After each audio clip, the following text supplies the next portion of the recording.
সাতক্ষীরায় পচা মাংস সরবরাহের অভিযোগে ভ্রাম্যমাণ আদালত এক মাংস ব্যবসায়ীকে 2 মাসের জেল এবং 30,000 টাকা জরিমানা প্রদান করেছে। রবিবার দুপুর 12টার দিকে সাতক্ষীরা পৌরসভা চত্বরে এই ভ্রাম্যমাণ আদালত পরিচালনা করেন নির্বাহী ম্যাজিস্ট্রেট মোহাম্মদ তাজুল ইসলাম। আটককৃত ব্যক্তির নাম আব্দুল কাদের, বয়স 45 বছর। তিনি দেবহাটা উপজেলার বহেরা এলাকার মোহাম্মদ রুহুল কুদ্দুসের পুত্র।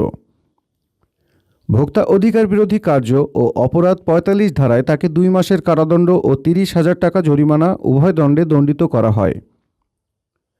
জরিমানা অনাদায়ে আরও 20,000 টাকা পরিশোধের আদেশ দেন আদালত। জানা গেছে, রবিবার সকালে আব্দুল কাদের দেবহাটার কুলিয়া এলাকা থেকে প্রায় 30 কেজি পচা খাসির মাংস নিয়ে সাতক্ষীরায় আসছিলেন। পথিমধ্যে নিউ মার্কেট এলাকায় মাংস ব্যবসায়ী মালিক সমিতির স্বেচ্ছাসেবকরা তাকে আটক করে। পরে ভোক্তা অধিকারের কর্মকর্তারা মাংসটি পরীক্ষা করে খাবার অনুপযোগী ও দুর্গন্ধযুক্ত হিসেবে শনাক্ত করেন। এরপর ভ্রাম্যমাণ আদালত তাকে দণ্ড প্রদান করে এবং জব্দ করা মাংস ধ্বংস করা হয়।